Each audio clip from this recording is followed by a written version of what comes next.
Hey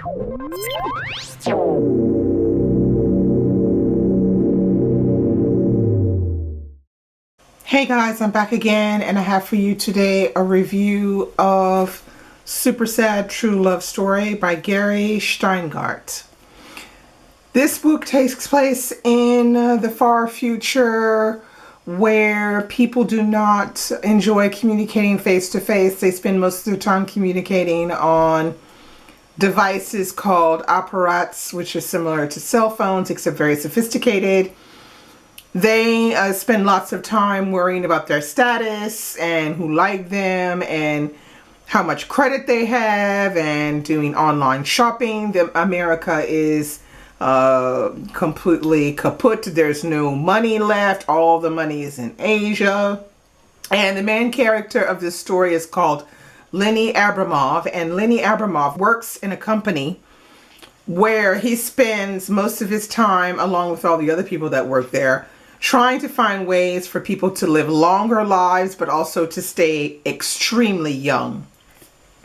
So the beginning of the novel, we are introduced to Lenny through the first journal entry of the story. The story is set up like that, where you have journal entries, text messages, and emails.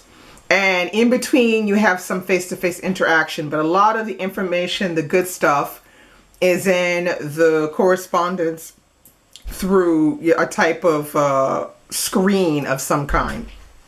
Now, when you first start the book, you're going to be thrown into it, dragging you kicking and screaming, because this pacing of the book is quite fast. Being that it's fast, you would think, okay, the reading experience would be fast, but in fact it's not, because each page, as you can see in this book, the pages are extremely full, like this, and on each page you get this mass of communication, of information, various different eccentric characters, and it's a lot to take in. I think the first page, I read it twice to make sure I understood everything and that I was situating myself correctly. The story actually begins with Lenny, and he's talking about having met an extremely attractive woman whose name is Eunice Park. And Eunice Park is 24 years old.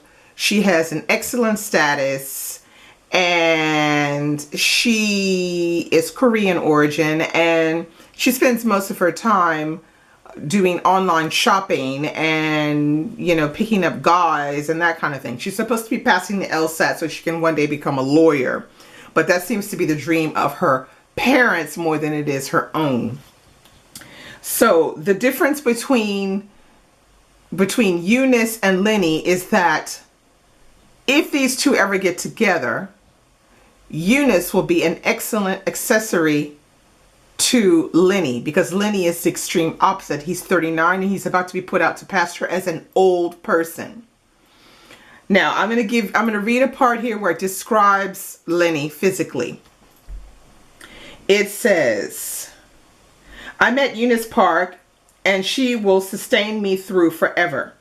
Take a long look at me, diary. What do you see? A slight man with a gray sunken battleship of a face, curious wet eyes, a giant gleaming forehead on which a dozen cavemen could have painted something nice, a sickle of a nose perched atop a tiny puckered mouth, and from the back, a growing bald spot whose shape perfectly replicates the great state of Ohio with its capital city. Columbus marked by a deep brown mole. Slightness is my curse in every sense, a so-so body in a world where only an incredible one will do. Okay, and then he goes on explaining about, you know, his high LDL levels of cholesterol and how he could possibly have liver problems, and he has high ACTH, and it just goes on and on. So you know that he's not actually the most attractive guy. Now, it's really funny because the main character, Lenny, seems to be some kind of alter ego, for me, personally, I thought this, of Gary Shteyngart, because I'm going to show you a picture of Gary. Okay, that's him right there, Gary. And Gary is as well an immigrant from Leningrad who's Jewish. A lot like the main character is a Jewish, not as attractive kind of guy. And he's 39 years old and he's about to lose everything. Now, the other part of the story is the world building, which is the fact that everything is controlled through some type of social media. People only communicate through text messages and emails and things like that. When they communicate face to face, it's usually not nearly as interesting as when they are communicating through other means. And so the book itself is written like that. So you have emails, you have text messages, you have diary entries, and then you have a few other scenes where it's, episodes of parties and different things face to face. Problems with this book: the writing style is very staccato. That's the only thing I can think of. Thank you, Steve Reeds, for coming up with staccato to describe how something is written, because it is very much lots and lots and lots of information thrown at you at once on each page. The book itself is 329 pages, so not extremely long. But when you read a book like that, by the time you're at page 100, you're exhausted.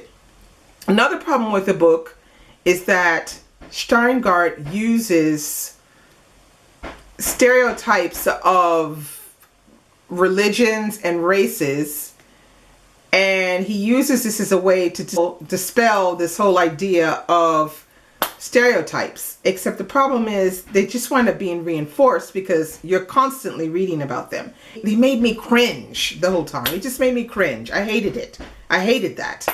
So that was probably the thing that really put me off the most of the book. That and the fact that the end is damned predictable.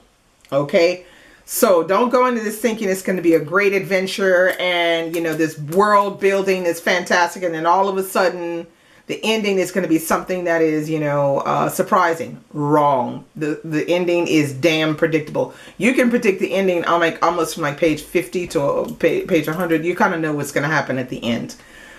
Other than that, another good thing about the book is the fact that Gary Steingart does a very good job with using the English language. He's very creative with this world building. He comes up with some really funny ways of looking at things. Another bad thing: if you cringe hearing about things like anal sex and kind of creepy stuff, with sex all the time, there's little bits and things, sprinkled throughout the book, and they come out the weirdest moments, and they're damn vulgar. Okay, so if you don't like that kind of thing, then abstain, because it's, there's quite a lot of it in the book.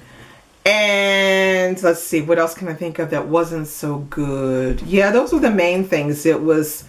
For me, it was those stereotypes. Oh my God, those stereotypes were awful. That's apparently what he does. That's how he writes. He's very sarcastic. And if you're not good with pop culture, you're not good with intellectual culture, you're going to have problems getting the jokes. So if you don't want to read a book that is kind of based on that angle of pop culture and intellectual culture, then I say abstain as well, because this book is pretty much structured in that way. So that's all I have for you today.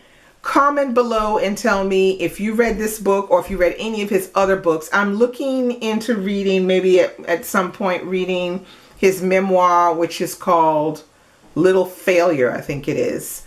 Because I looked at some of his other fiction and it sounded a lot like this one, except just in different settings. And so I finished reading this in 3 days. I read it on Thursday, Friday, and Saturday morning.